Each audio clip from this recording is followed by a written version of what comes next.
what I'm going to do is actually I'm going to unstick the paper from the desk, and I'm going to spin it. Now, this is a new technique that I haven't talked about yet in any of my things, and this is more for freehanding. I'll talk more about freehanding in the next section. So basically, I'm gonna just unstick this guy, and this way, if you see it, I can spin in any direction. Since my hand likes this motion, I can spin it, and I can come in, and take my time and make it nice and clean, instead of having to make my hand do this weird thing that it doesn't really necessarily flow well, whereas this way my hand does. Now you'll find your own way of how your hand flows. So once you do that, it's all about just executing at this point.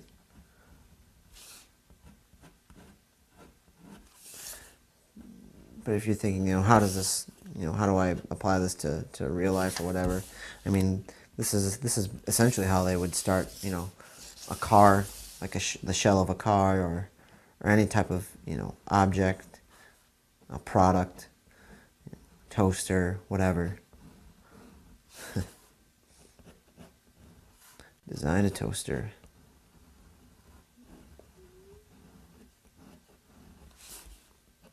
Or a chair.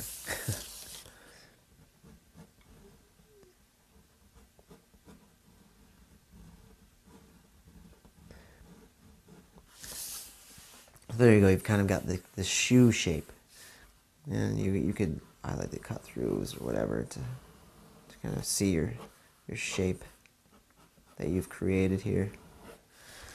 But that's basically how you would start an approach of a three-dimensional shape, or more of an organic shape. That's how you would build it in two-point perspective. So it like I said, it can get tricky, but if you just take your time with it and practice and make sure you do everything. I took some shortcuts, granted, but if you take everything with the box structure, build everything in the box, and then cut from the box, like I said, with the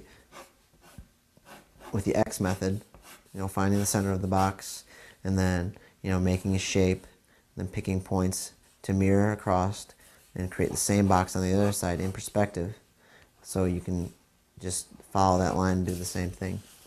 So if you remember how to do that, then you'll be able to create almost anything.